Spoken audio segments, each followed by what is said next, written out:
Hey guys, it's Fred. Have an interesting story. Sad, but interesting. Suing the Madison County Detention Center and other officials for wrongful death. They claim Jonathan Mansfield went into cardiac arrest and later died after jail staff tased him 40 times. LEH 18's Lee Searcy breaks down the lawsuit, which is only one side of the story. Guys, that was not, just to make sure you didn't misunderstand, that was not four times. That was 40 times. Anybody that's ever been tased out there, even one time, would know what that's equivalent to. Even one time is bad enough. 40 times.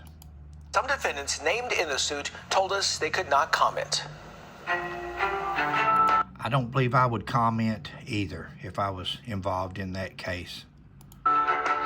44-year-old Jonathan Mansfield was a husband and father with no violent criminal background, who attorneys for his family claim died days after being tased approximately 40 times at the Madison County Detention Center last year. His family is now suing the jail and other county officials for wrongful death, claiming his cardiac arrest and subsequent death was caused by the inactions, conscious disregard, willful and wanton and depraved behavior of the defendants in the...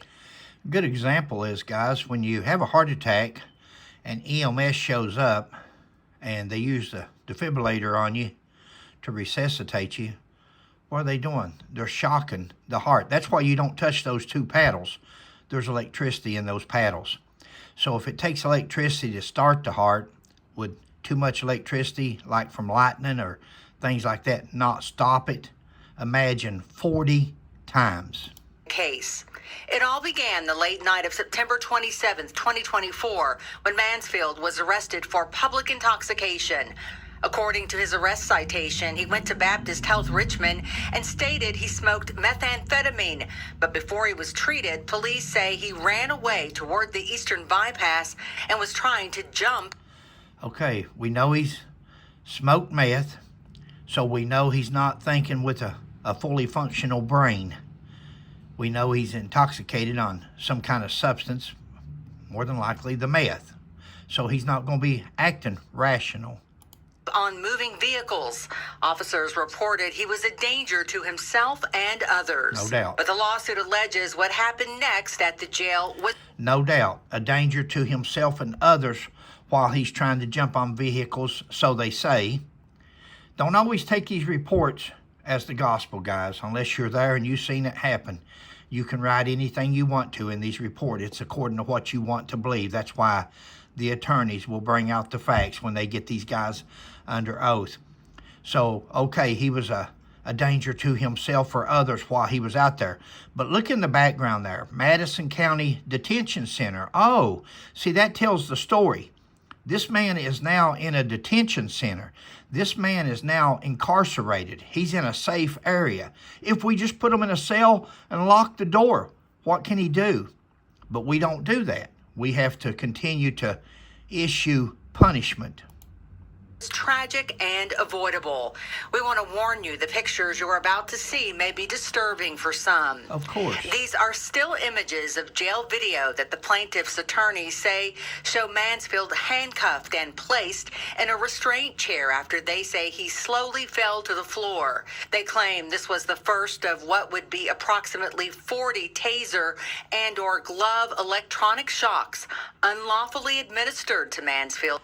Wow, unbelievable. Before he was put in a spit mask without spitting or threatening to do so. A glove shock is a hands-on electric taser glove. After 55 minutes in the restraint chair, the suit states Mansfield was put in isolation and excessively tased by two deputy jailers, then left alone.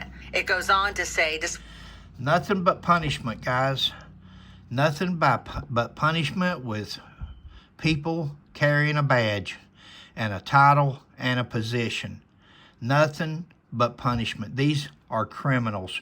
When you've got a person subdued, when you've got a person in a restraint chair or even in isolation in a cell, and you continually go back for nothing more than punishment, We already know he's not acting rational. He's on drugs. He's probably saying things that he don't even know he's saying, or unbelievable. Despite being compliant and calm and lying down in his cell, deputy jailers and 2 Madison County Sheriff's deputies.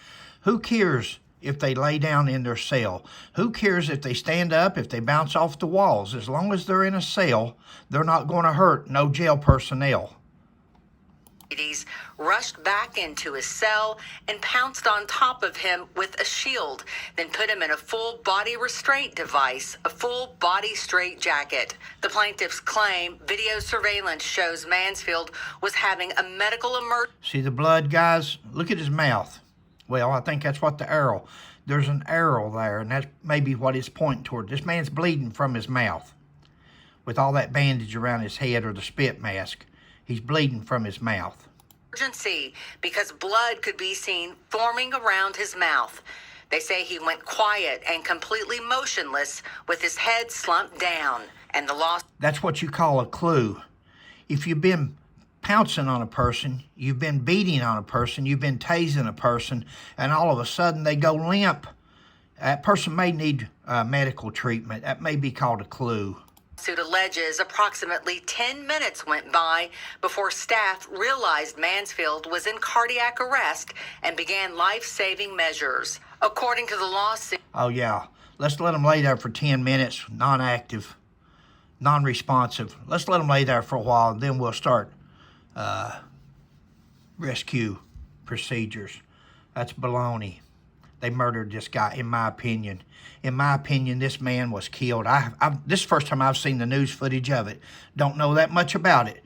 But I can already tell you from 40 years of doing this job and seeing the abuse that this guy that has appeared to be taken, and him intoxicated, him has a substance in his body. Go out and get the drug dealers that sold him the drugs. Don't beat the victim here. He's now a victim. He's under the influence. He may have done it voluntarily. He may have very well taken the drug voluntarily, but we can't punish him now. This is not the time you punish somebody. After being taken to 2 hospitals, he died several days later, October 10th. The suit states the Madison County Sheriff's Department conducted an investigation and reported that a treating physician at UK Hospital said she and other doctors believed Mansfield's condition and cardiac arrest was caused by being tased multiple times at the jail. LEX-18 reached out to the current Madison County jailer. He said he was not the jailer then and could not comment on the lawsuit. The Madison County judge executive said he would wait for the county's attorney to respond to the suit. In Madison County, Lee Searcy. Very sad situation there. Very sad. Somebody made a mistake. Somebody's used a substance they had no reason to be using, no doubt. That doesn't condone the action of our supposedly professionals. Madison County Detention Center, professionals, supposed to be trained, supposed to have a heart. We're here to keep somebody incarcerated and keep them safe until they're released or sent on to another facility. This is unbelievable. This is unacceptable, guys. This is not the way it's supposed to work. Sorry, just my opinion. You wouldn't be on my channel if you didn't want my opinion. So there it is. They should hope that I'll never be on the jury on this case, because you'd see some people serving life in prison without the possibility of parole. This was premeditated. This was planned. This was anything you could call it. When you have a man that is helpless and in handcuffs and in a restraint chair, you don't even let him up. Uncuff them and let them up and at least fight with you if you want to do it like that. But you have to tie the man down like a dog and then tase him with gloves and tasers for punishment. Nothing more than sadistic punishment.